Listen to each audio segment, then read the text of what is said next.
gave you a countdown. Did you hear it? Right. I have nothing before me that indicates anything. Okay. We're going to go back off.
I'm an old guy, and so I may have to start the program over and over again just to make sure that we're on.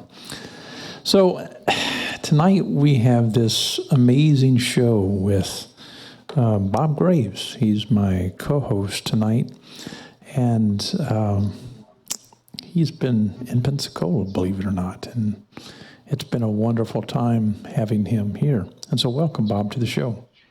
Well, thank you. Thank you. You know, I had a great time down there in Pensacola, fighting off all the alligators and particularly fighting off all the cold, which I was used to doing. So in many ways, I felt right at home, other than the alligators. But no, it was really great to see everybody face to face. And, you know, I've been talking to you over Skype or over Google or over the NCG network now for 2.5 years. So I felt like I knew everybody down there already. And it was just, I hadn't been there 2 days and it felt like I'd been hanging out with you guys often. It was awesome. I really enjoyed it. It was a lot of fun. I can't wait until we release some of the footage that we captured, namely of you. And so that's going to be a lot of fun to look at. Daryl, it's good to have you tonight. Well, I'm glad to be here. I missed this morning because here in my part of the world, we didn't have any internet. And so we're back on, and I'm glad to be here. Yeah, you do live south of India in the ocean somewhere? Yep, somewhere. I'm not sure. I'm trying to figure it out, but... I understand.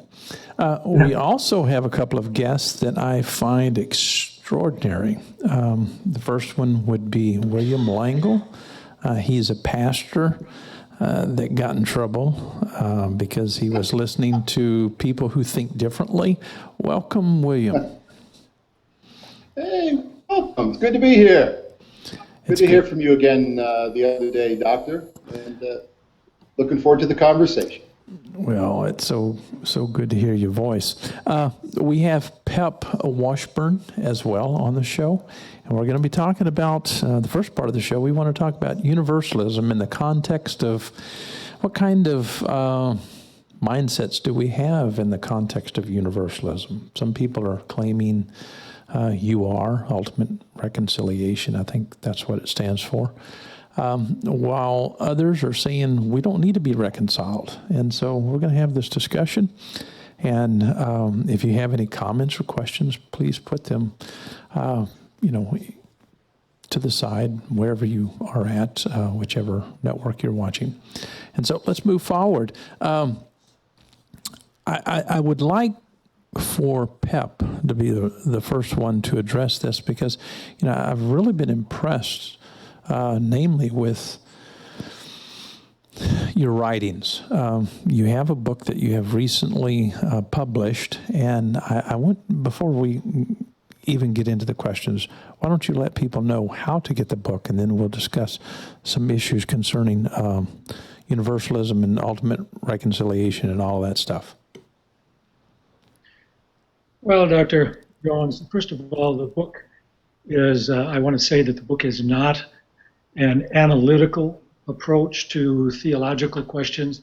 It's more of a heartfelt approach It is a historical fiction, visionary, inspirational. That's the genre that it falls in.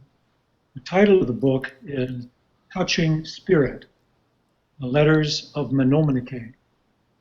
And you can pick it up at Amazon or Barnes & Noble. And if you just type in the book search, Touching Spirit, the letters, even though you may not know how to spell the last name on that title, which is Menominee, you just type in Touching Spirit, the letters, and me, the author, James Washburn, the book will come up. So it can be purchased at Amazon or Barnes & Noble. I can't count the atheists who have been on my show who would say to you, wow, I like that approach. You're being so honest about what it is. I mean, you're talking about fiction. You're talking about taking a different approach. Why is it that you're not so dogmatic? You're just willing to put it out there. Well, I can see the validity of both ends of the spectrum. I have a very good friend living in Florida. I've known him since I was 4 and he was 3 years old. And I would classify him as a strong atheist. And when we get together and we talk about this issue of whether God exists, if all just has happened via time and chance, I can see the arguments from both sides. And yet, That's good. I have to choose for myself. It gives my life purpose. I want to presuppose the existence of consciousness in the universe, an eternal consciousness that has either caused the universe to come into existence, or possibly the universe is actually an eternal state. I don't know. Some of these questions just are beyond my brain. It shows circuits. And so I decided, instead of approaching people intellectually, I wanted to approach them in the heart and see if, let them ask themselves the question, what do I want to presuppose about ultimate reality? Bob, what do you think about his approach? I like it, and the letters of Menominee. Did I say that right?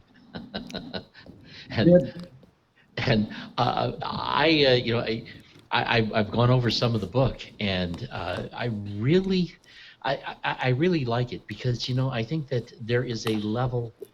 The primary level at which we experience our spirituality is the level of experience, not the level of necessarily intellectually analyzing this and that, although I think that is definitely a necessary facet to it. Ultimately, it has to do with just the moment of experience. And so I thought the book speaks to that very, very, very well. We need more books like that. It kind of reminded me of, when I was reading The Shack. I liked that approach as well. A totally different story, intended to be totally fictitious, but it shows a different side of the way we approach the question of God, of Jesus, and all that. And so I like that book, The Shack, too. William, I want you to address some of what Pep was putting out, that is in his approach. Well, I'll tell you, if we're going to approach this, I most certainly don't want to approach it like a science, because having come from a fundamentalist background where everything was treated as if it was certain and absolute, and I like the fact that he says he doesn't know. I'm of the opinion if universalism is correct, then let's get going. I mean, my question is, what's after? Okay, if ultimate reconciliation is a cosmic fact, then let's boogie. Let's go. What's next? What is next on the creative evolutionary scale spiritually? And let's discover that. Let's explore it. I find a lot of my friends in the Universalist camp that actually sound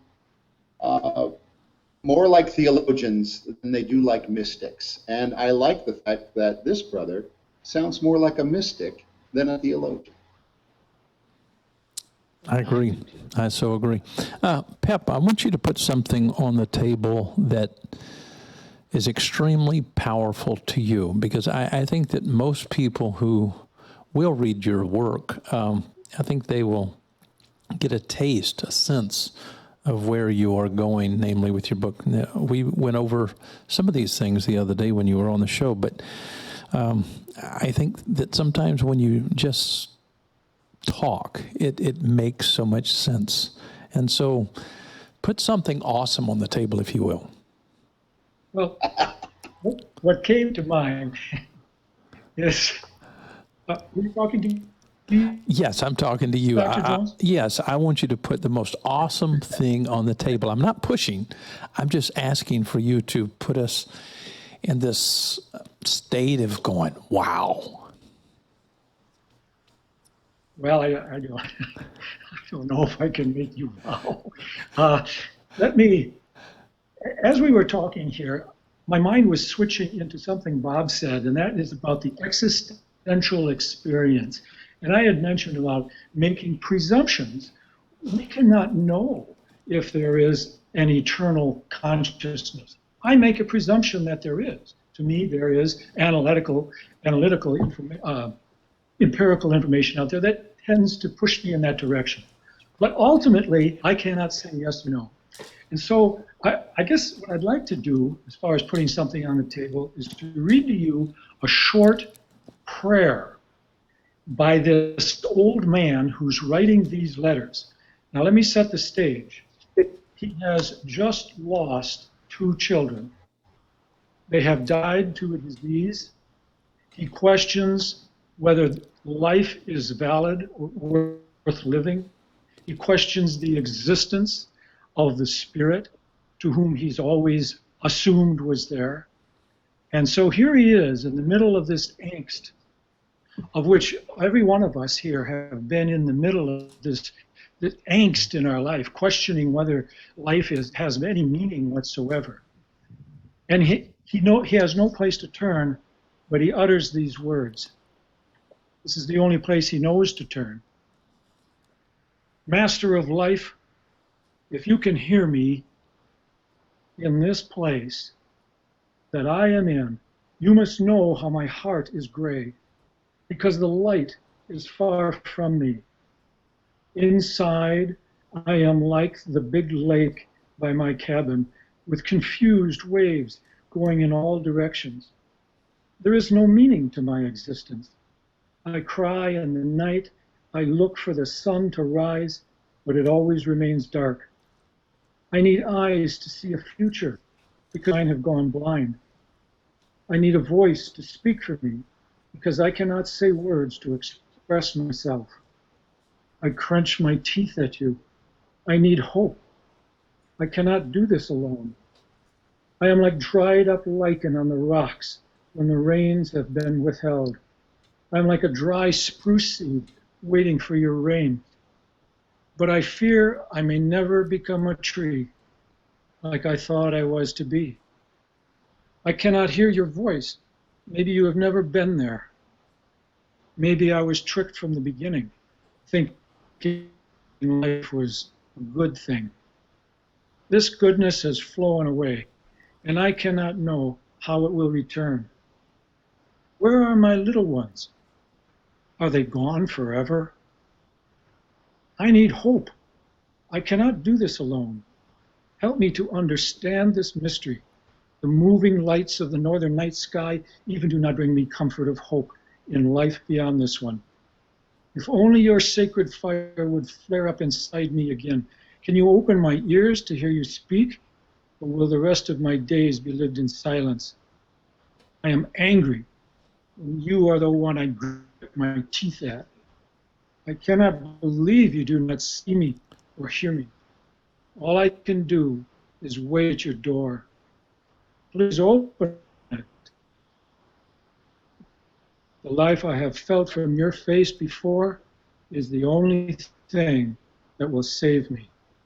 I am trusting that you are there. I have to admit, when I read your book, I don't get it as well as when you read it. There's just something about hearing it. Are you on the same page with me, Bob Graves? Because this guy is really nuancing the book in a manner in which I wish Jesus would have read us, the Gospels. That would have been nice.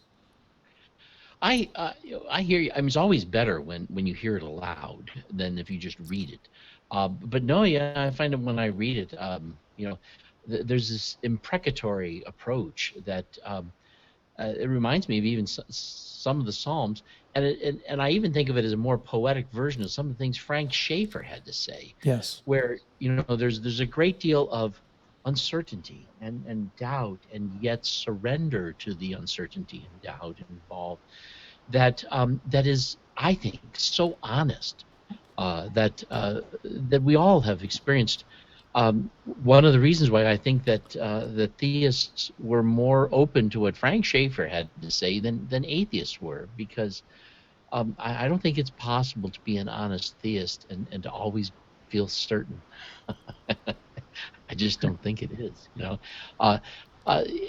In terms of at least what you academically think or how you understand it or how you put it all together, I think that is a difficult thing to settle into, and I hear that struggle there. I like it. It's so honest and so surrendering. May I interject? Yes. To me, this is what biblical faith is. Faith is defined in, I believe, a distorted way, especially within Western evangelical tradition today. We have redefined it as accepting a matrix of data and trusting that matrix. I do not see that as biblical faith at all. I see biblical faith as saying, I don't have a clue. WTF? What the heck is going on? And all we can do is, I think the Greek word is pistis.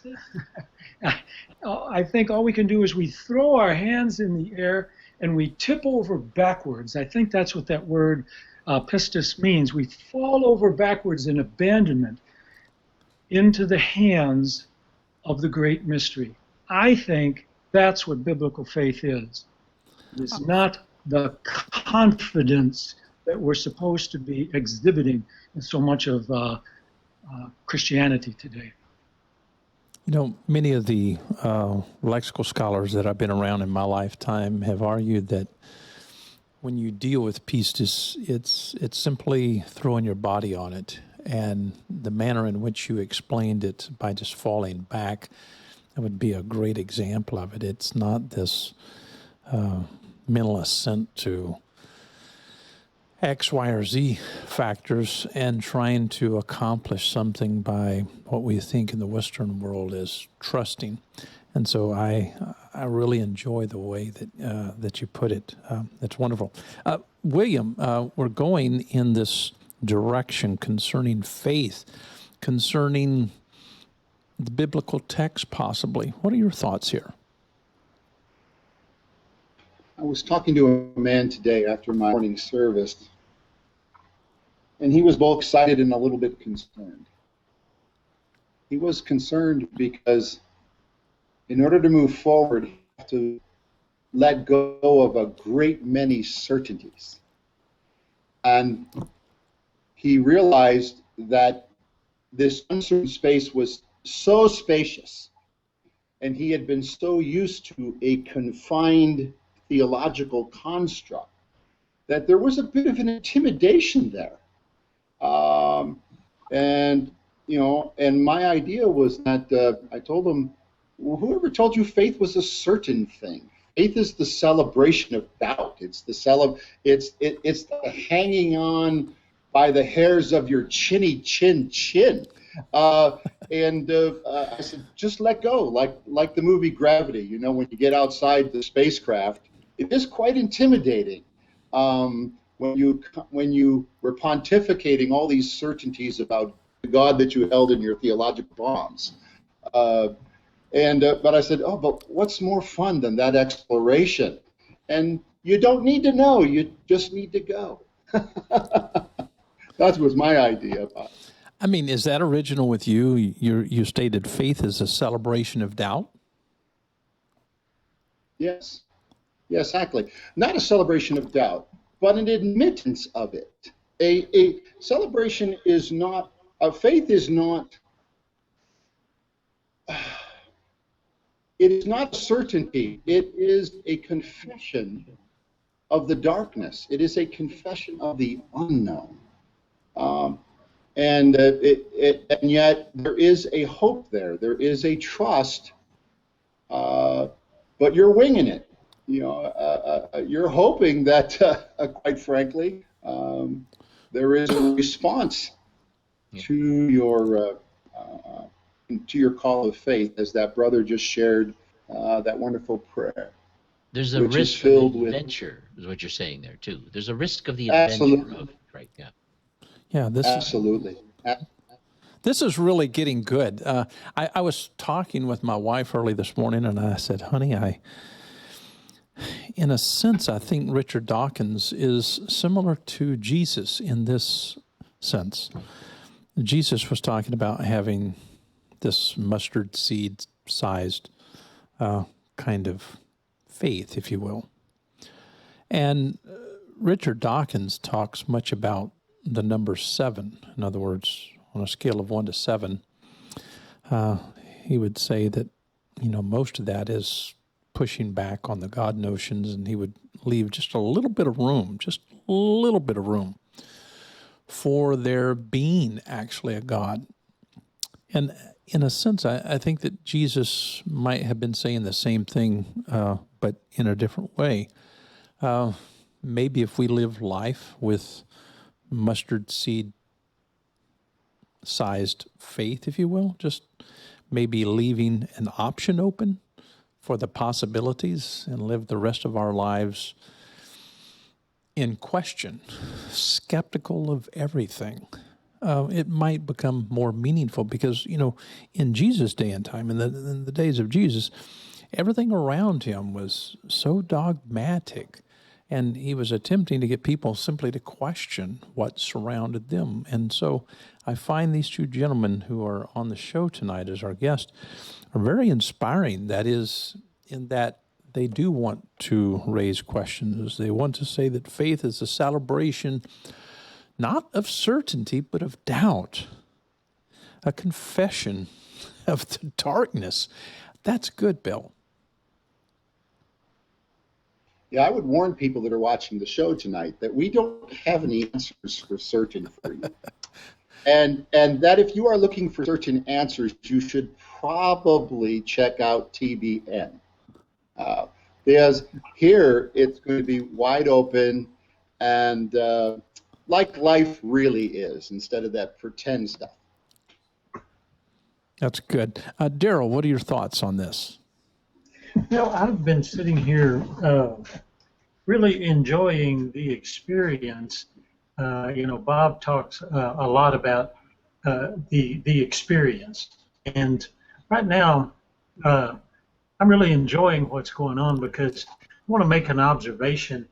It seems to me that we have a hangout here of men who are somewhere very near the same age, possibly the same generation. And I can't help but reflect back on a time that I think we all remember, maybe the 60s, 70s, back when there was some excitement and just some new things going on. And I can't help but think of, picture a group of old hippies getting together and enjoying a new experience. And that's what I feel, I was locked into this, I'm going to call it a prison of theology. At one time I had God all figured out and, knew what I was supposed to do and exactly what he was like and all this kind of stuff. But what I'm hearing tonight is kind of the opposite of that, and that's what I'm experiencing, and I love it.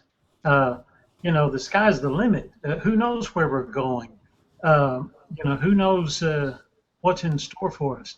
But I'm excited about it. I'm looking forward to it.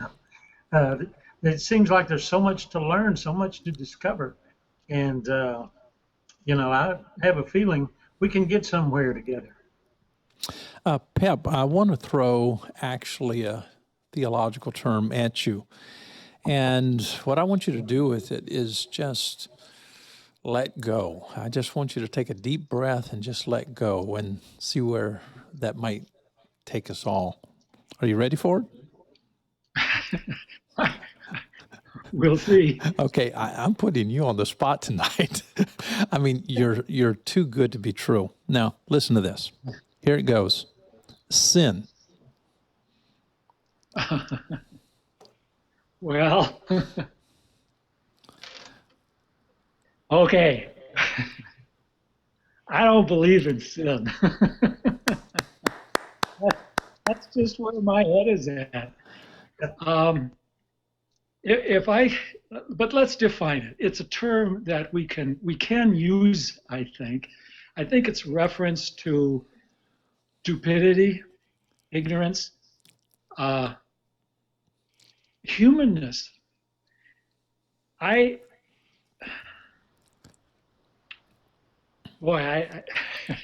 afraid I'm definitely going to be labeled as the heretic here, but no, just let it go. Let it go.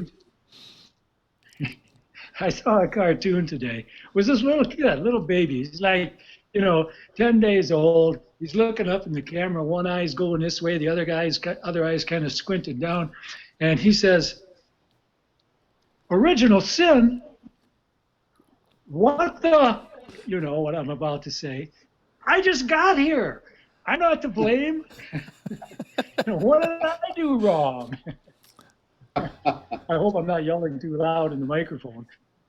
But, we in this, especially Christianity, have been inundated with this idea that we're born corrupt. That's our default position in the eyes of the Almighty. We're defaulted into eternal torment because we're corrupted. We're no good. I just cannot buy that. We're simply struggling human beings with a very high level of choice, not a universal or complete level of choice. A lot of our actions and behaviors are simply conditioned responses, but we have a degree to make choices, and we have a complex world in which we can make choices, and many of those choices are dictated by our egos, a self-preservation mentality gone wild, and which puts us into a mode in which we make decisions for behavior based only on our perceived needs, and oftentimes those decisions are incorrect. Those selfishness, self-protecting decisions harm other people.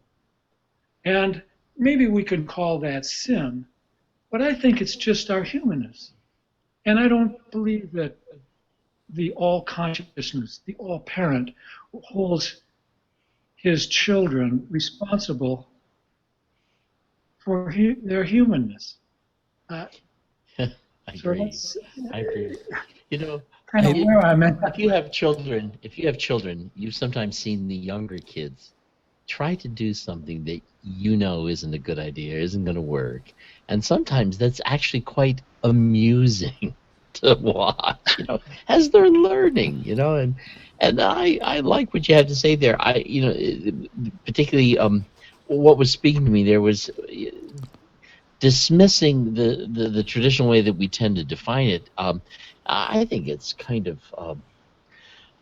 an intolerant and immature view of the struggle of development that we all go through, and in some ways, the way we use the word sin is almost a denial that I had to learn this, and it's unfortunate the abuse that can come out of it, but at the same time, as human beings, we're struggling, trying to figure all this out. One of my friends, which I mentioned last time I was on, Mike Williams, um, he likes to use this phrase that we're just not liable. We're not liable for our humanity. Uh, we're now, this is my words, not his, but we're these advanced animals, if you will, running around on this planet, just behaving, hopefully, the best way we can, bumbling around, and we can do better. That's not to say that sin does not occur. That is, our incorrect or improper choices do not occur. Of course they do. Look at the world. But to be held liable by some guillotine, having our heads placed in a guillotine if we don't behave absolutely correctly, it's just makes no sense. I tell you what, you have wowed everyone here in the studio. I'm going to turn it to William. I'm going to say a theological term, and I want you to respond to it. Are you ready for it? Are you still there, William? William, I'm here. Yeah, okay. Here's the theological term. Saved.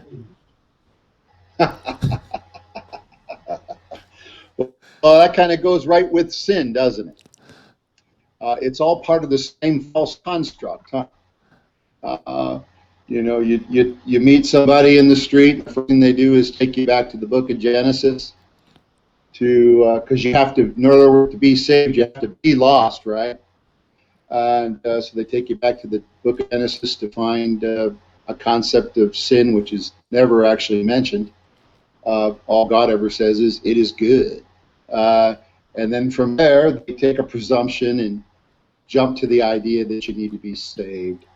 And the unfortunate thing is that they built the construct. Well, then the question then becomes, what do you need to be saved from? Well, let's make it as absolutely horrendous as possible.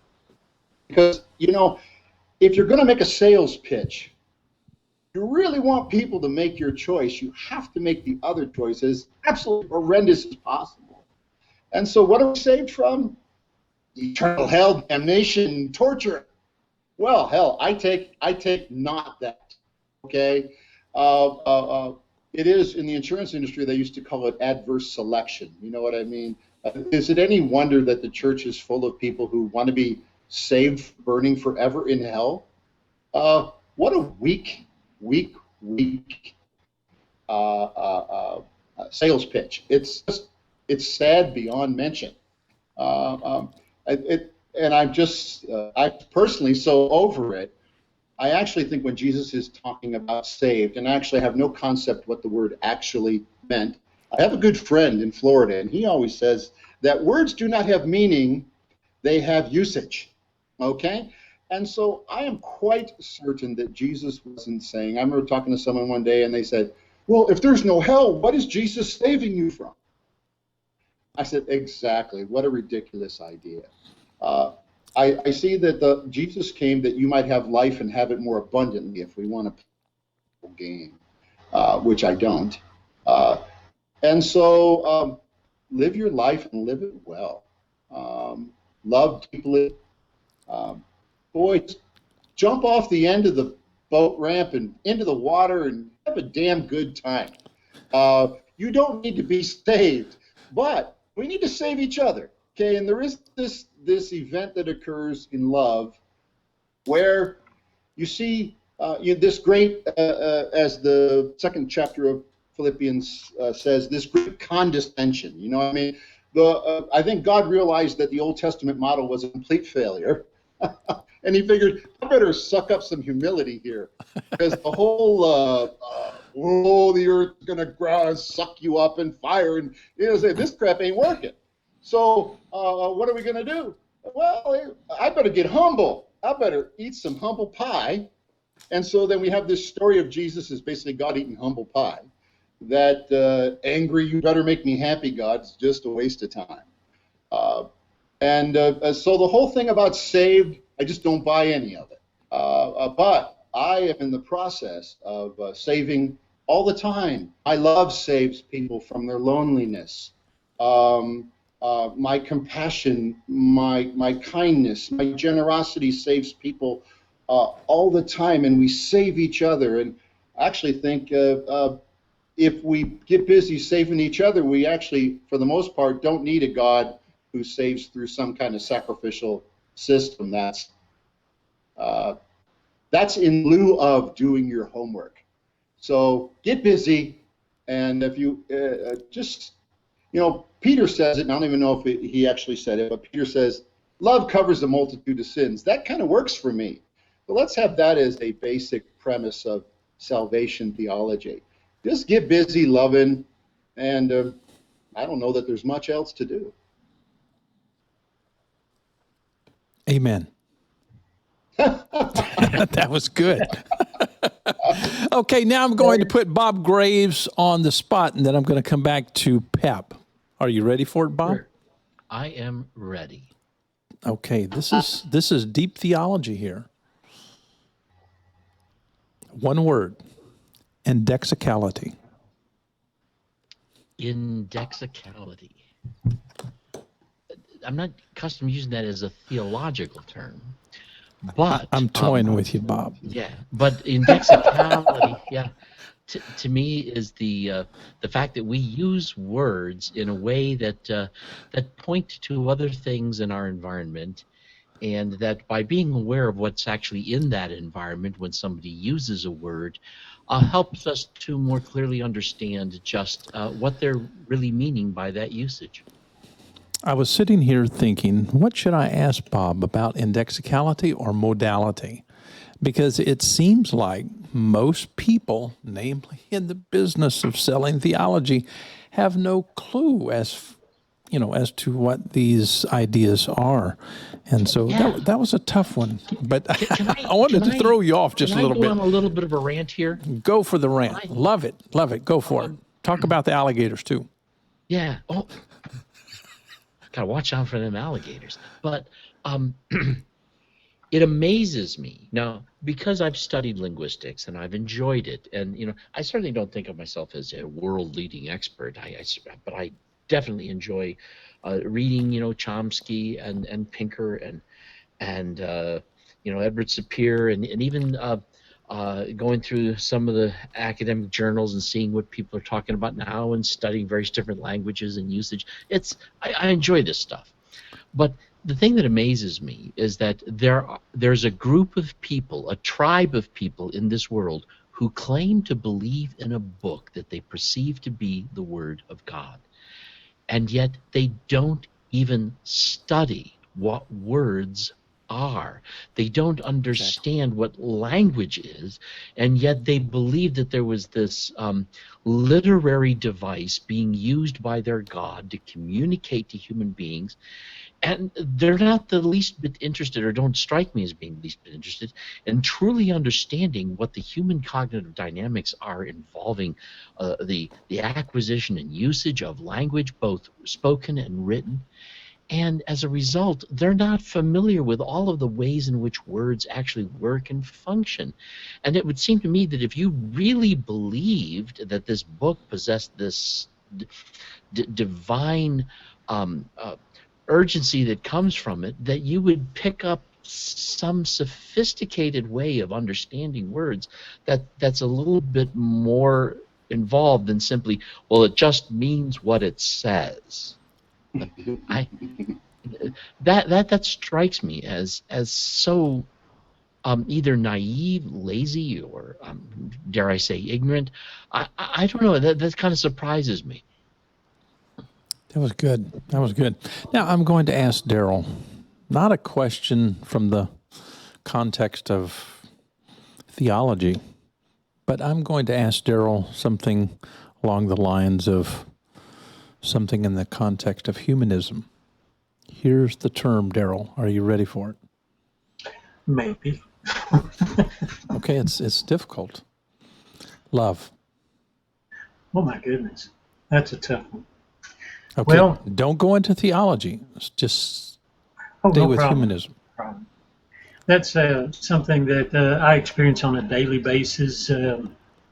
There's very little time that I can recall that I don't experience this wonderful thing that I call love. I'm married to a woman who seems to almost be the definition of it, and so I bask in this wonderful thing. Am I being too theological here? No. It's something that I feel like I have plenty of to share, and on a daily basis. It's kind of the way I approach, the way I do business, the way I uh, whenever I'm around anyone else. It's just almost, I would almost go so far as to say it's mostly what life is all about. And I think this William has already kind of gone that direction, if I'm not mistaken. I mean, it just sums up a lot of things. I think it's inexhaustible. And when you said humanism, I think that's a key word there. It's love for one another. It's love for humanity. Of course, it goes much deeper than that. Love for other creatures,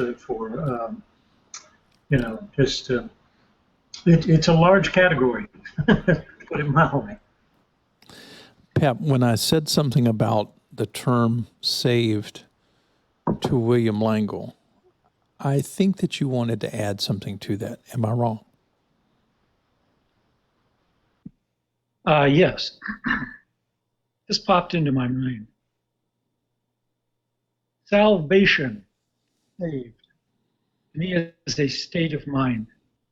And this dovetails real well with this last word about love. When the mind knows that it is in relationship with another, when it is absorbed in another, unconditionally accepted by another, to me, that produces that the sense of love in the mind is salvation.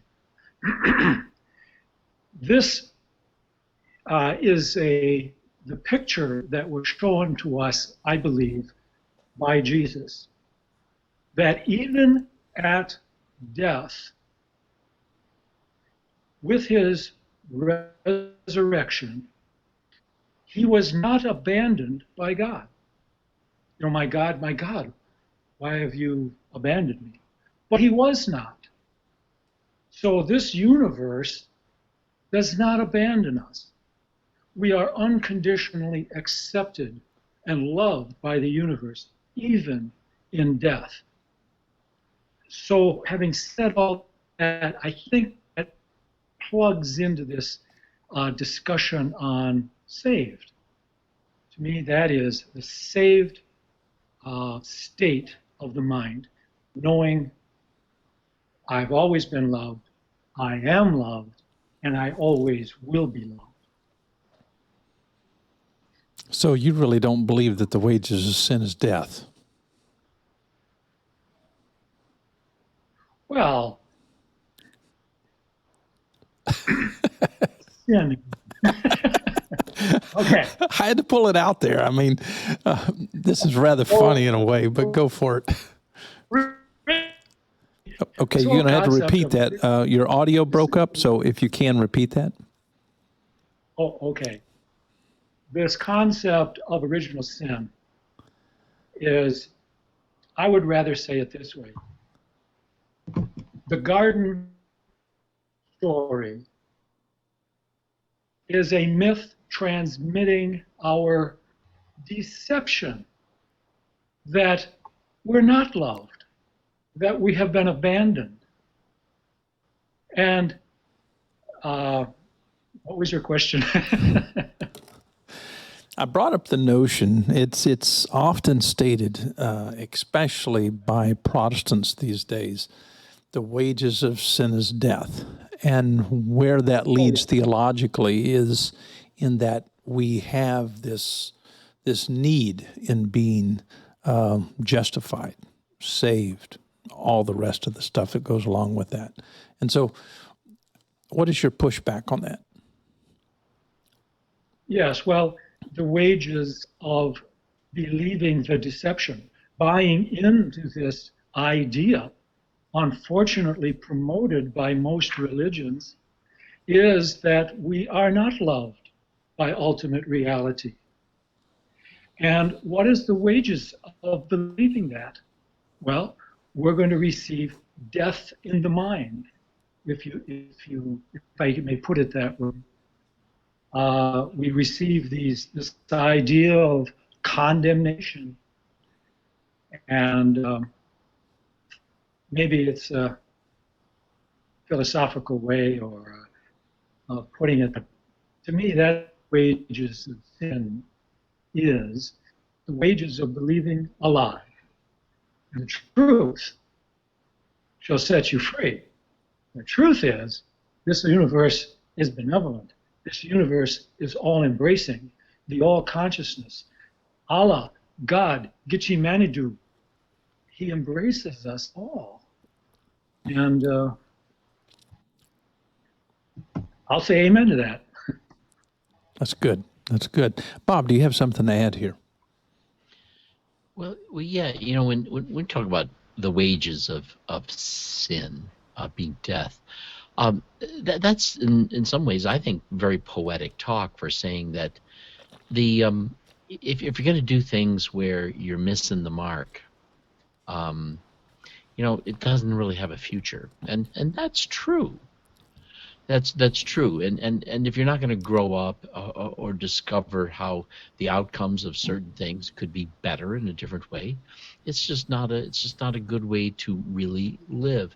So in some ways, I think it's a good phrase. I just think it's spiritualized to the point of being some sort of formula for a spiritual detachment. And in fact, as Pep was saying, the lie there, the phrase is used to rebuild the lie that you were born in your trespasses and sin, and you're just isolated and separated from God. Now, I do think that there was a time when people perceived it that way, and I can understand that it looked that way to them. But I can say this about ancient man compared to the distance we have traveled in the meantime. Well, they didn't know as much as we do, and so I can actually overlook their sinful theology. That's good. I want to keep throwing theological terms at you guys simply because I think this show is going to be a show where lots of theists come back and have their minds challenged. That is, by people who are thinking outside of the box, if you will. Because, when you hear someone like William Langill talk about saved in the context that he was speaking about a few minutes ago, it really gives you a little bit to, rethink, if you will, especially if you've been a fundie. And so I'd like to continue this, if you guys don't mind playing this game. Carry on, carry on. Go for it. Okay, now these two terms are going to Pep. Are you ready for it, Pep? He is. Yeah, I think he's having problems with his audio. Okay, here are the two terms: worship and praise.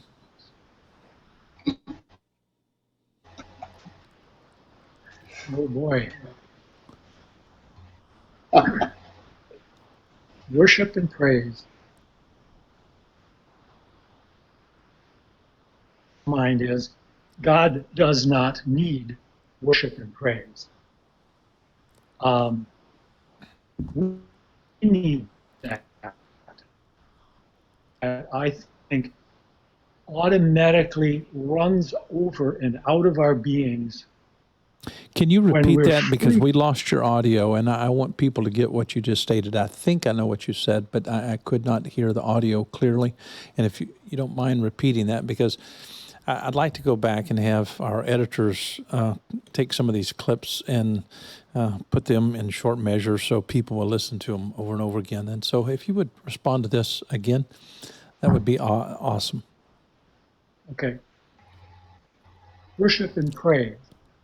To me, worship and praise is not something God needs or something we give to God. It is something that overflows from our hearts, from our beings, when we are freed, if you will, in understanding that we don't have to protect ourselves. We can lose ourselves, live nakedly in the moment, because we're not liable for our behaviors, ultimately. We may be liable on the short term for wrong choices, but ultimately we're not held in liability. And so we can overflow with thanksgiving, which is a form of praise, overflow with this worship of just living joyfully. And to me, that's what real worship and praise is. I know that when I spent time within the charismatic community during times of praise and worship, when my mind was focused on his love, on this embrace by the universe, it just, life flowed out of me.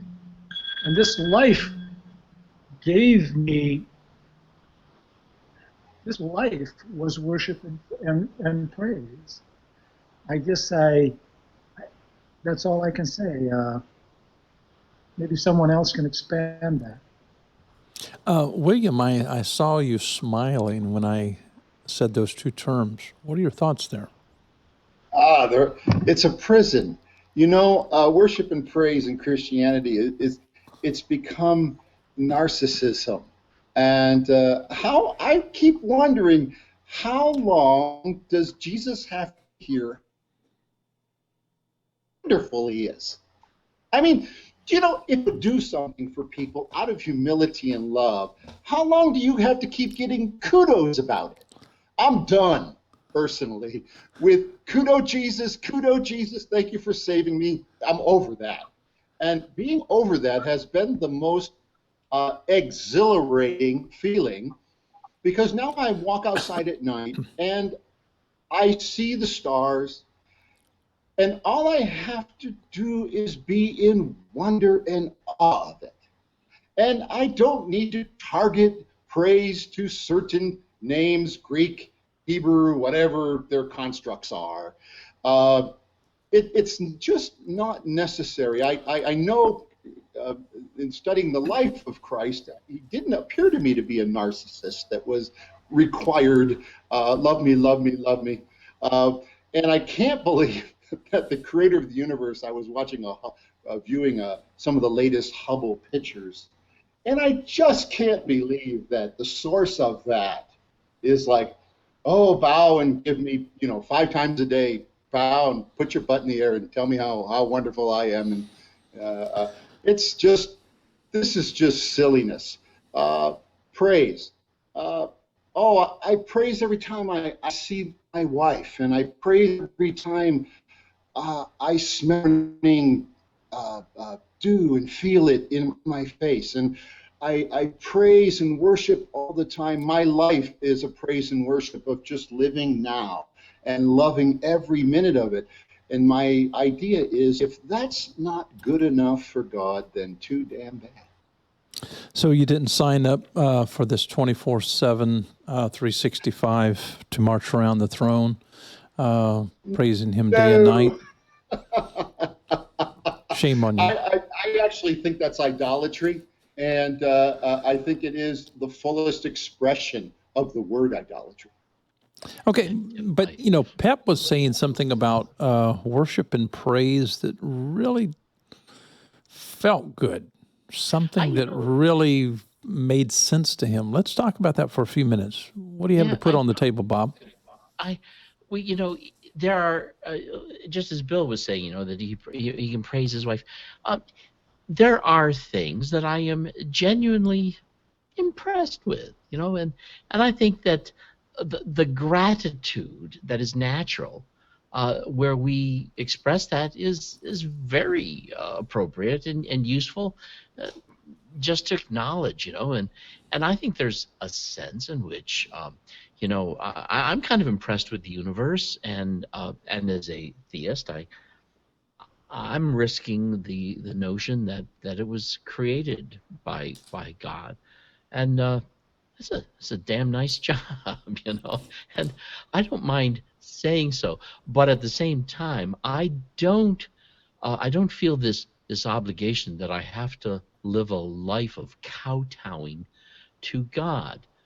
That is something where it strikes me as, I think Bill put it very well when he said that it's like the ultimate idolatry. It's kind of like, just how immature is God that he's in any need that we be, pushing his buttons, buttering him up, doing all of that. It just doesn't make sense, to me at all. In fact, Right. I actually recorded a comment about that a while back. It was like this.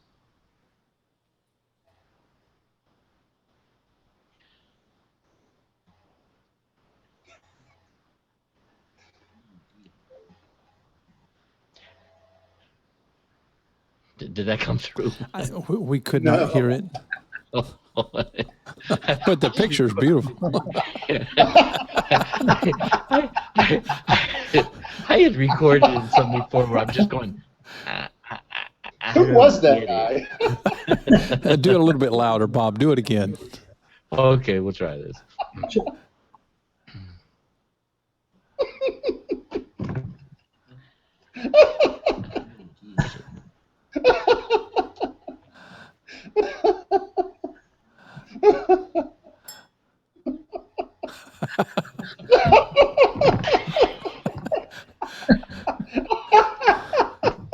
That's funny.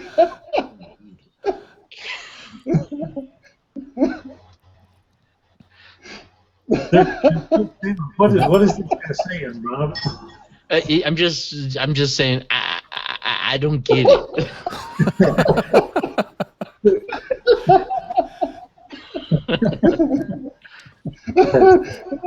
Stop it already. Pep, can atheist Yeah, find and make sense of worship and praise? I think absolutely. I think when, even if you do not accept uh, that there is a God, there are times when you can feel you belong, when you can feel a contentedness with your existence. And in that time of that contentedness, I think that is an expression, an inward, doesn't have to be vocalized, but it's something that comes out from within. Your eyes begin to sparkle, emanate life to other people.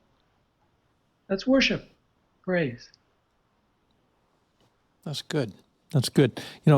Sometimes I picture atheists and theists coming together, having a time in which we have people on the stage doing different forms of music and all of us enjoying it. And as it typically is, we all attach different meanings to whatever is happening. And I think that is what needs to happen. That is, we need to be honest enough to say, I can't force you into this one box. We have to allow humanity to be where they naturally fall. in a sense. And so this is why I'm thankful for these kinds of conversations, simply because I think that atheists and theists alike can come together and have similar experiences. And some of us can say, well, this may be along the lines of what I would call God, and someone else would say, no, I would use a different term, and I'm more in tune to a different style of reality. And this is one of the reasons that I really like your writing. You call things ultimate reality, which is wonderful, wonderful. And so could you do me a favor and read just a bit more of your book, something that really nuances, the better part of it? Well, let's see. How about this? Here is a short letter about a dream. And he's talking about how by darkness. And he says this: I was under my canoe and I fell asleep on this hot day. And I dreamt I was a little boy in my father and mother's cabin. She was sewing up a hole in my shirt right over where my heart would be. And the hole was almost stitched up when she looked down at me, saying she was not going to finish it. And in my dream, she left the hole open so that light could always get in. After I put my shirt back on in the dream, I wondered about this. Then my mother was gone. Part of our cabin were letting in the sun, and I saw her thimble on the table. I lifted up the thimble, and it came to my mind in the dream that the darkness under the thimble did not go out into the room and make things darker. This made me feel good. Then I saw an overturned rice basket in the corner, and I went to it and turned it over, and the darkness was bigger under it than under the thimble. Still, the room did not get any darker when the blackness flowed out from under the rice basket. I took off the cover, and over by the door was the big wooden barrel, and I took off the cover, and still the room was filled with light, even though there was much darkness inside the barrel. It could not dim the sunlight in the room. I was amazed that the darkness could not overcome the light. Then in my dream, I pushed a chair over to the barrel. I crawled up inside, and I pulled the cover over my head. It was very dark with no light, even after my eyes adjusted and got bigger. I was sad and I was afraid, and I tried to lift off the cover, but it was too heavy and it was stuck. I was in the barrel for a long time, and I was growing bigger, like I was aging. The darkness and breathing was oppressive. Finally, I think I could hear someone working on the barrel cover, and I faintly hear the voice of my father. He lifted the cover just a little, and a bright, tiny stream of light peeked in. It shines into the hole left in my shirt by my mother, and I am filled with happiness. After I was free from the barrel, it was very strange because the tiny stream of light was now shining outward from the hole in my shirt and making the world brighter. So this was my dream as I napped under the canoe. I am confident that it is for you to read and think about. Wherever our lives will take us, we gain much through our unique experiences, but we can shine back to others even from the dark times of our lives and from the good. When we are in hard and dark times, our Father knows He will not let the heavy cover be stuck closed forever. The light and air will come to us. Listen to this dream. It has a teaching. That's good. That's good. We started out our conversation tonight about angst are experiences that can be dark. And so I thought possibly that might be somewhat appropriate. That for me, it is a hopeful segment of the book. Let's talk about life after death. Is this a notion that we should think is true?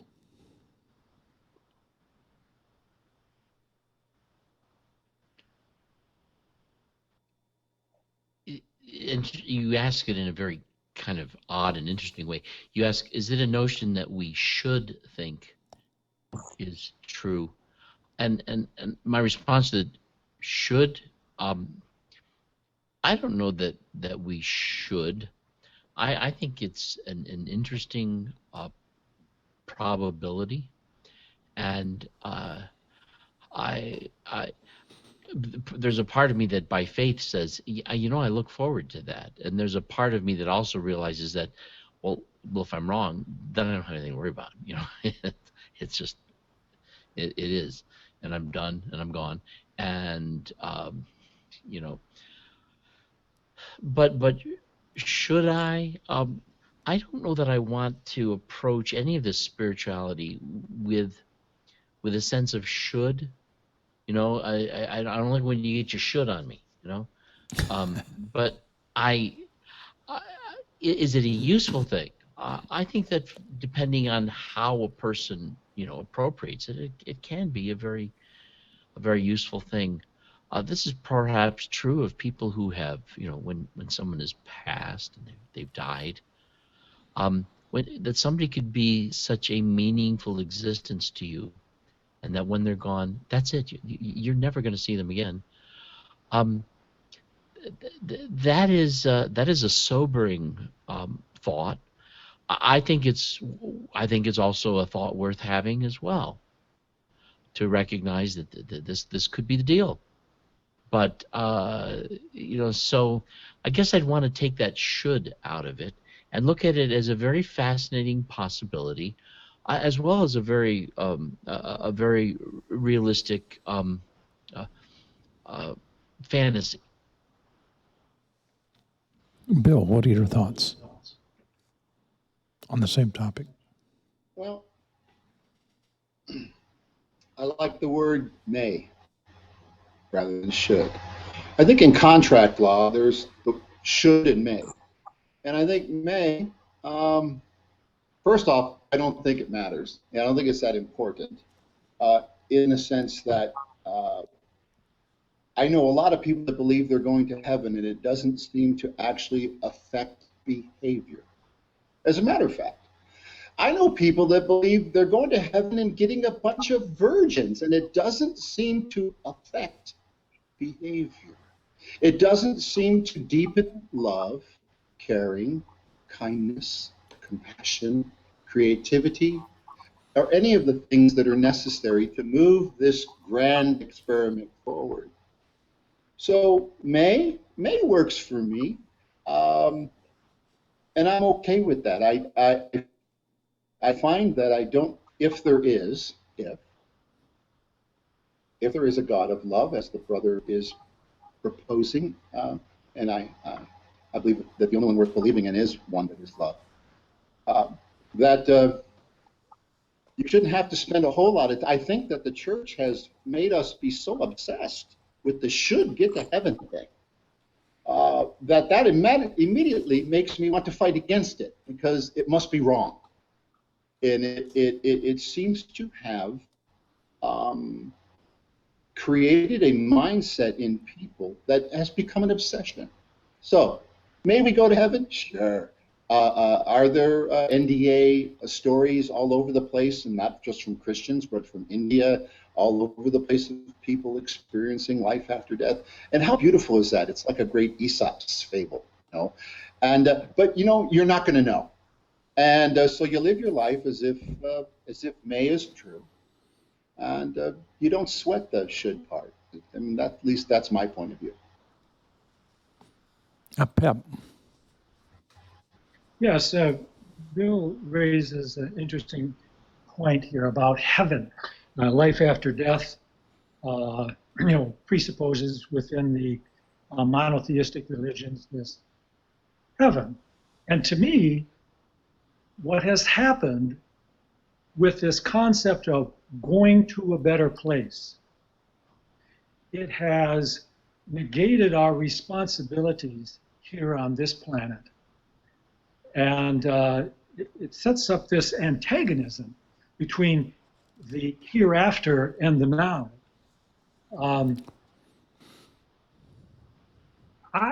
I see it. I see this idea of heaven and life thereafter as an escapist mentality. It certainly may exist. I hope it exists. I do. I have not come to grips myself yet with if it doesn't exist. I'll be honest about that. I want it to. I want to commune again with those that have passed on. However, I detest this antagonism that is set up by religion between the hereafter and the now, the heaven and this place. This physical universe is an expression of God. It is not less than God. It is not less than the spiritual realm, which we tend to equate within religion as more of the realm of God. He inhabits all of these realms, if I may put it that way. And so the concept of life after death has been distorted and taken and mutated our own lives in the way we approach our responsibilities, where we approach life in general. Years ago, I had someone approach me, and this particular person has passed away and knew that his life on earth, namely, would be over in just a handful of weeks. And he looked at me one day and he said, "I'm closer to the sunset than you are." He asked the question, what hope do I have? That's a difficult thing to answer in a context like that one was. Here's a man who was raised as a Southern Baptist individual who actually told me the story of going down to the altar when he was 19 years old, scared to death simply because the pastor had scared the hell out of him. He was a very bashful young man. But he went down to the front. And he was shaking. He was going through panic attacks. And just one panic attack after another. And it was just a horrible event. This is according to his confession. And he said, that day was hell, but it was the day that I got saved. And then he said that he lived that way for 50 plus years, and then he met me. And he started listening to a lot of my teachings, and he said, I don't believe in hell any longer. He said, you don't know what a relief that is. He said, I don't believe that I need to get saved any longer. And he said, you don't know what a relief that is. He said, I don't even know whether I believe in God or not. And he said, I have peace with that. But right now I'm closer to the sunset than I've ever been. My question is there hope? Any kind of hope that I can have? That is, as I approach the sunset. And so my question isn't for what's going on in typical Christianity. It's for those people who might be in a nursing home looking for maybe a poetic moment, looking for something that would encourage them. Many people who watch our shows, they're suffering.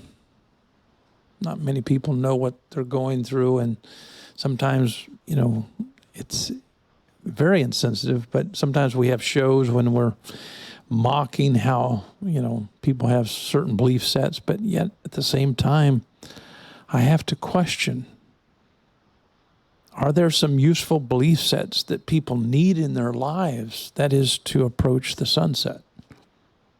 And so that's the question. And I'd like to hear from all of you. I would like to say something. The thought just occurred to me that I have a number of children, as most people know, and one of the things that we used to like to tell our children before they went to sleep is just a simple little term, sweet dreams. And we couldn't really know whether they were going to dream at all. And if they did dream, our hope was that they were sweet dreams. And I see nothing wrong with stating that in the hopes that something in their mind as they sleep will refresh them. And to be honest, I'm kind of like what Bob said. Personally, if I think I'm expecting something beyond this life. I really am. But I wouldn't be disappointed if there wasn't, because it would be kind of like going to sleep and you just don't wake up. And I can sense a rest in that, And so either way, I don't. I guess I would say I see no problem with it. I think it's okay. There's no should or shouldn't to it as far as looking forward to or believing in life after this life. I would just say I see nothing wrong with it as long as we don't put too much emphasis on it. And I think Pat was pointing that out. I do agree. If it causes us to negate our responsibilities here or just try to look past this life somehow or another, anything can be in excess. But like I said, I think it's okay to expect something beyond this life.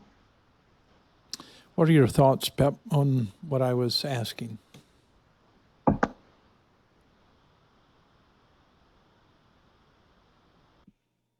You're still muted. There you go. I think I'm on now.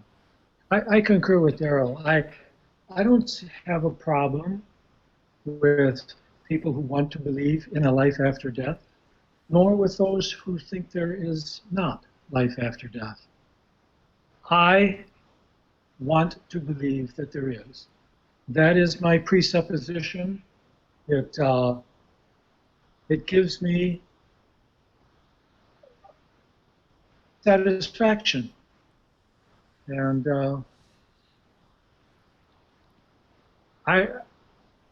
it helps me to accept the loss of people in my lives. Some would say, well, it's a fantasy. But does it matter? Unless it causes me to pigeonhole people and drive people into saying that they have to believe my same way that I do, as much as the church does.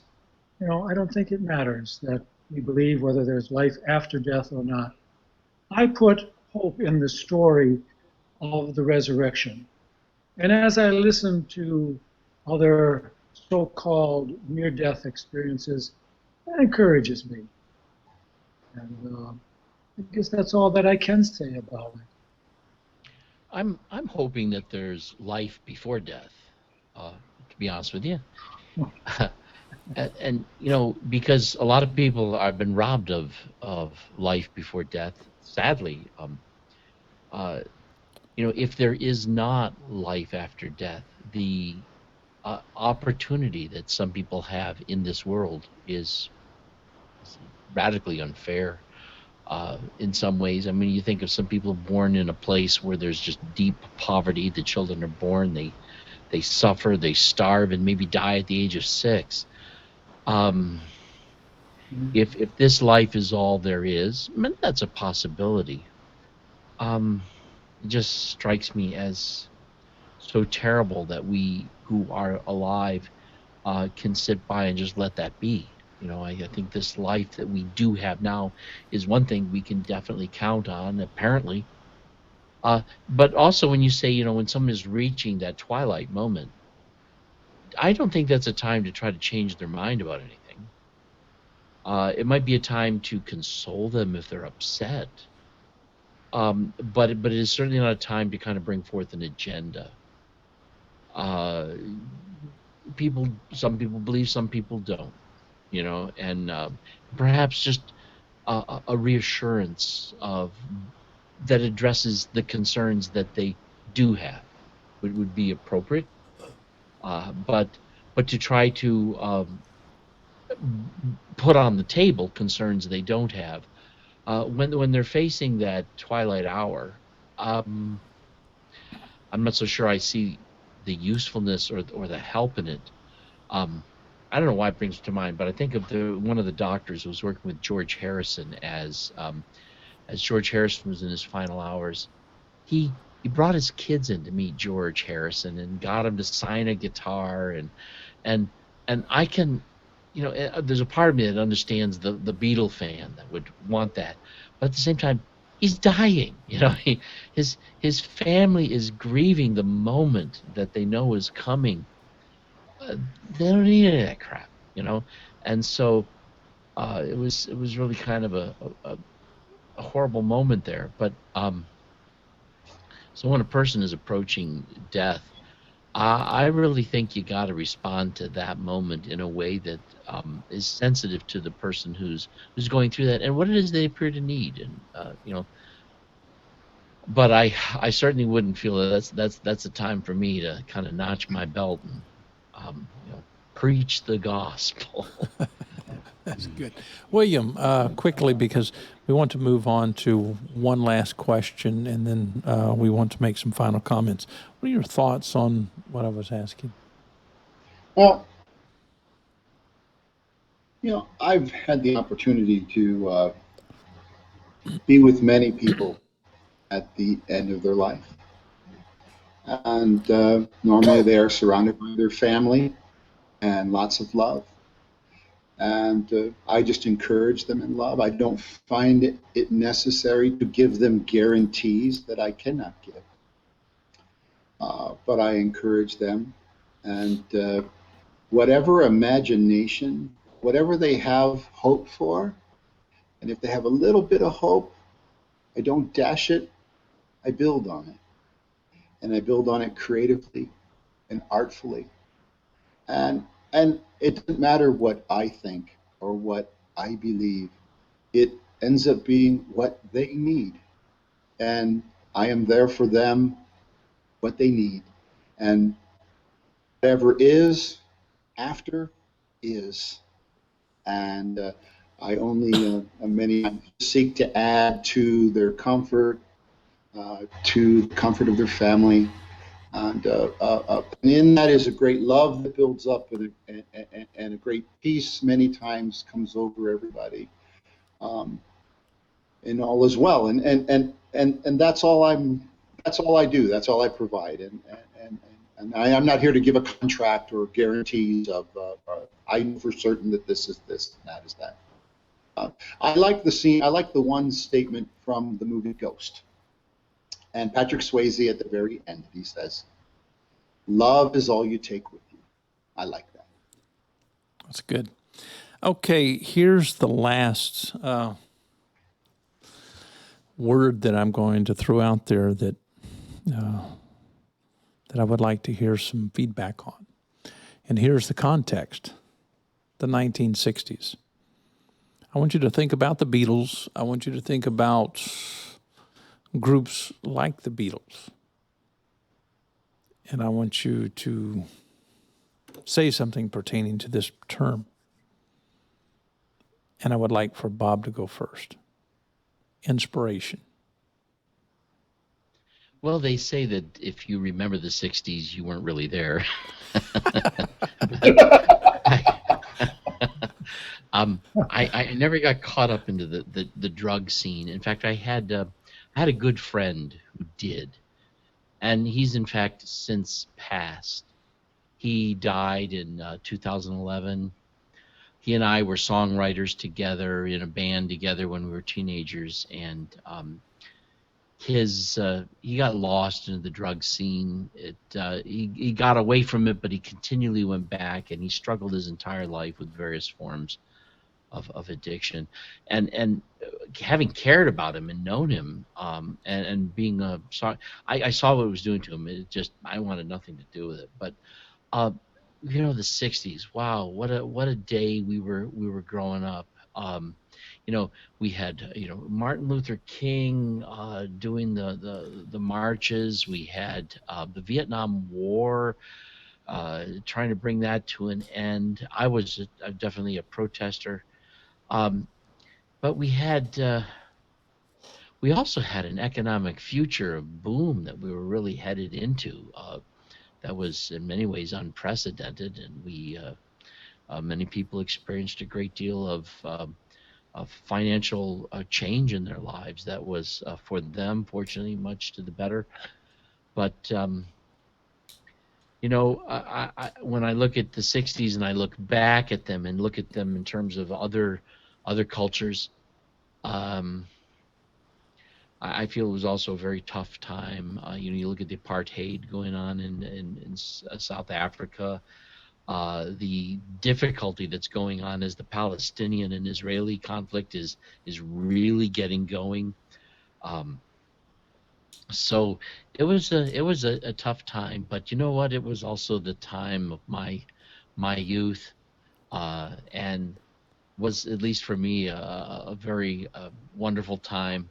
And I find that being a musician, that the music of that era is most meaningful to me, and getting to know some of the people who were part of that, is awesome. I think even some people from this area. We had, Gene Cornish, who had a group called the Unbeatables, and later he goes to Rochester and he starts a group called the Young Rascals. Loved loved that band. But um, you know, these are people that I love reading about and hearing about and following, because they're the people I kind of grew up with. And it's just amazing to me as I look back at it.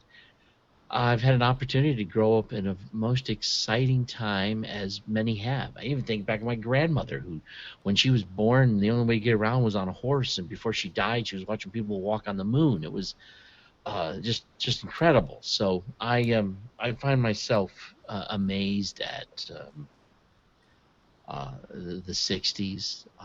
Glad to have been a part of it, but I'm certainly hoping that the generation coming behind us is prepared to build days that they will look back on that were even better than the 60s were for us. William, what are your thoughts on inspiration? Inspiration. What a great idea, because well, there's nothing certain about it, is it? It happens in a moment. It's unpredictable. The consequences are also unpredictable. It's wide open. It's a beautiful thing, inspiration. And it's not personal. It starts as a seed. Someone mentioned mustard seed. I think that was you, Doctor. And then it has this boundless aspect. Inspiration has this boundless aspect where it keeps moving out and affecting, and then people add to it, and it's never quite finished. It just continues to unfold. And it's a great word. It's a great word. It's a wonderful word. It's a word that defies parentheses, exclamation points, and all the other things that theology and the other subjects we discussed tonight are fond of. People are afraid of inspiration because a lot of times it's wild. I mean, the 60s were who knew? And I think that sometimes I listen to the Beatles, I listen to the Moody Blues, Pink Floyd, and I'm thinking, wow, this stuff is still relevant today. It's unfolding today. Whereas, you read the people that were against the inspiration of the day and how the youth were expressing it, and pretty much all their ideas are dying on the ground. They're just dying on the vine.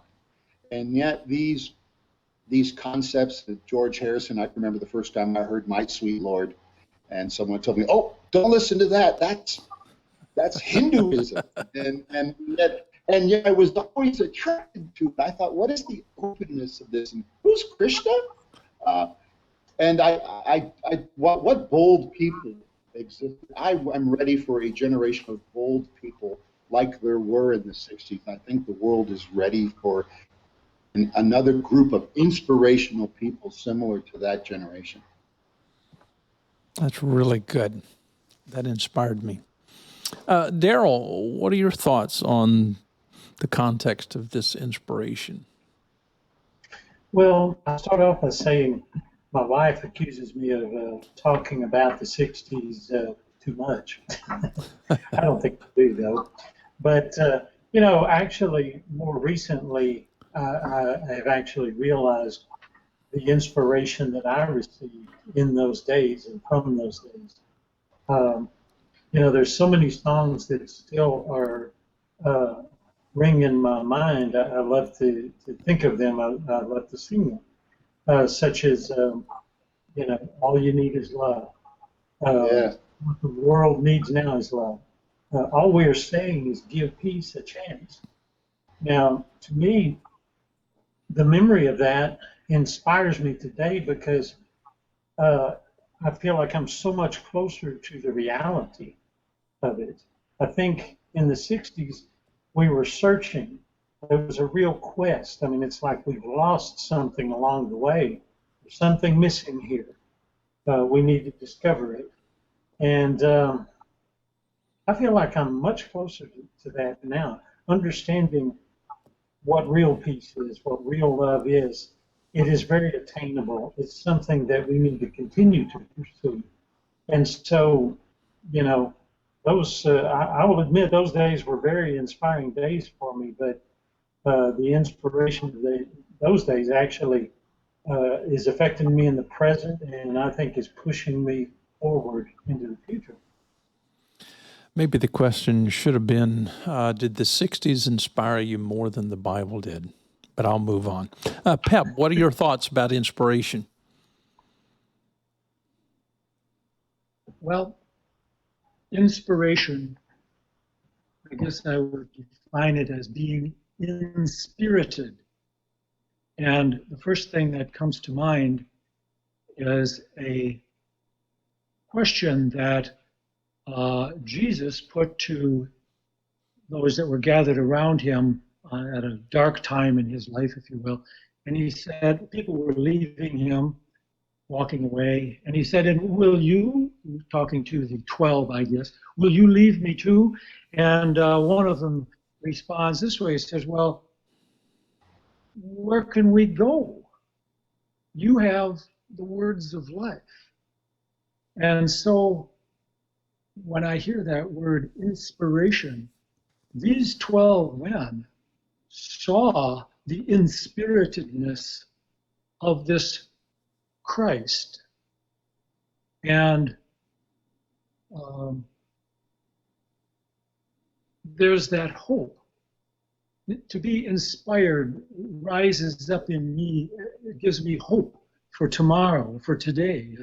I walk into the creation and it inspires me. I see all of the life. I know the 60s was a time when my mind was just about fully developed. I think my brain had all of its components at that time, and it was a time of being filled with hope.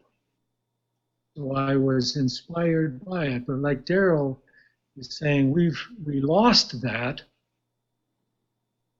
through, I think, materialism and a jadedness over the last 30 years or so, I seek for more inspiration in my life. I do, in a nostalgic way, crave those 60s in which they emanated that inspired hope for a better future.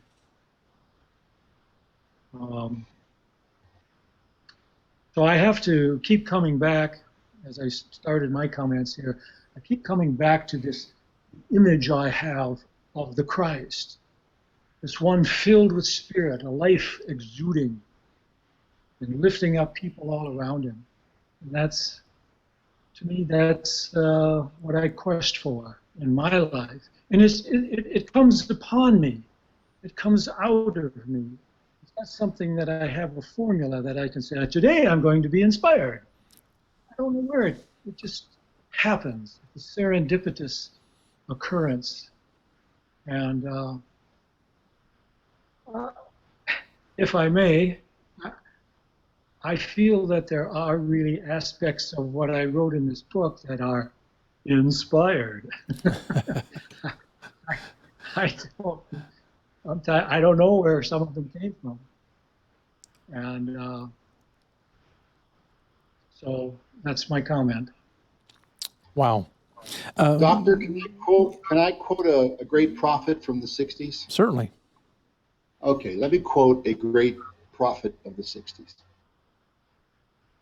You may say I'm a dream, but I'm not the only one. I hope someday you'll join us and the world will live as just as inspiring as any words that were written 2,000 years ago, I might say. Yeah. You know, I have a friend who's a songwriter in Nashville, and he's written a song for the UN, and they're doing it. They're trying to promote it for a UN project. But the title of the song is "What Would Lenin Do?" And the song asks the question, "What if love were really true? Then come on, what would you do?" You know, and he's really kind of connecting it back to how the questions that John Lennon asked are connected to that. I heard the song, he shared it with me. It's fantastic. Yes. And I'm interested in seeing if I can get eventually some licensing rights so we could use it here at NCG, because I think it really expresses a very strong theme that we have here, and it was well done. Dr. Jones heard it when I was down there, because Mark Hall is the guy's name. You know, he's worked with Taylor Dane, he's worked with Sting, he's worked with a lot of people. So it was a great song. I hope they're successful in getting it into the UN project, and I'd love us to be able to use it here on the air, because the question really asks, what if we were to take this seriously, that love really makes a difference, that what the world needs is love, and how would we live if what would we really do if that's the way it was?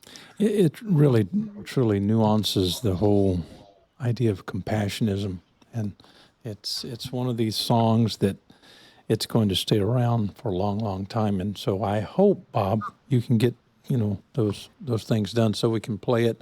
That is on our programming schedules. And so we're at the end of the show. If you have something to say, just jump in there and say it. I'm not going to ask for last comments or anything like that. And so I'm going to just turn off the volume of my mouth for about 1 or 2 minutes and just let you go after it. I would like to quote, as William quoted a prophet from the 60s, I would like to quote from, I guess I would have to say, a prophetess from modern times. She lives in the house with me, and she wrote a song, which is actually my favorite song of all times.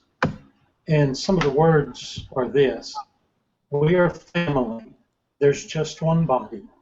We're children of our Father, who is over all, through all, and in all of us. I love that. It's good.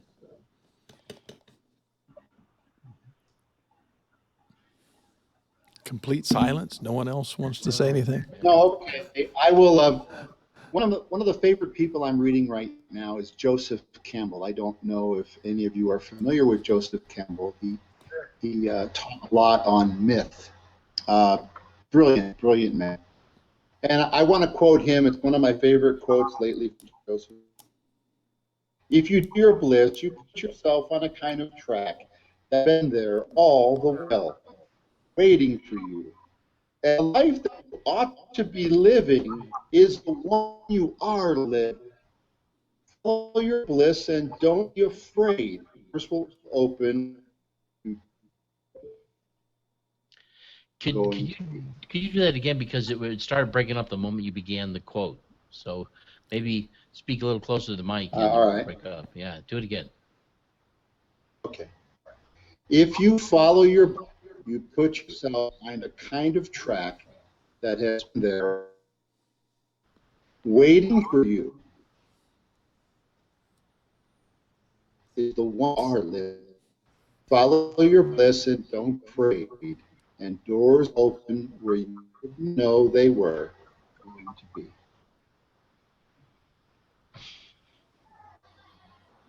Well, unfortunately, it really didn't come through. You've been doing really well until now, and then you were breaking up as you're saying that.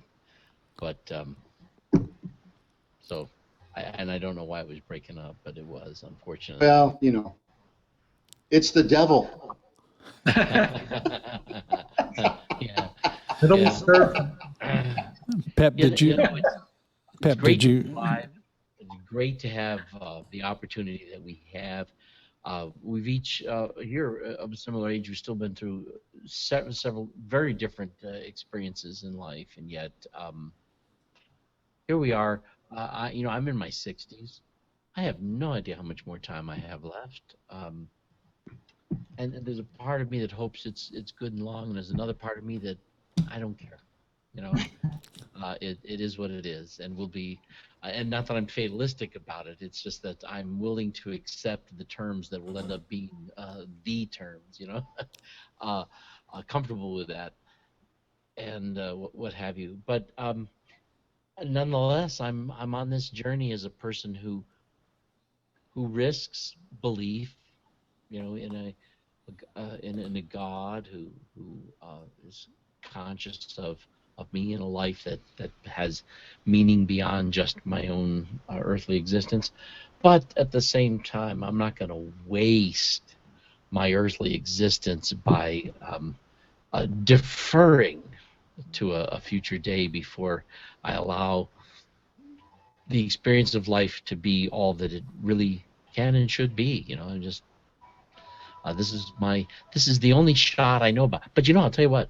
When I think about it, sometimes we have a universe here that's supposedly 13 or 17 billion years old, a huge place. We don't know that we might latently have gone on this trip on many different planets and many different places for the last thousands and thousands of years, and wouldn't it be kind of exciting if one day that all those consciousnesses kind of arrive together and we're aware of one hell of a ride, in many different experiences. We don't know if that's what's going on, but sometimes I think about that, and that sounds exciting to me. Wouldn't that be awesome? We have no way of knowing anything like that, and we certainly couldn't compel that upon others. But sometimes I wonder about that. That sounds kind of exciting to me. As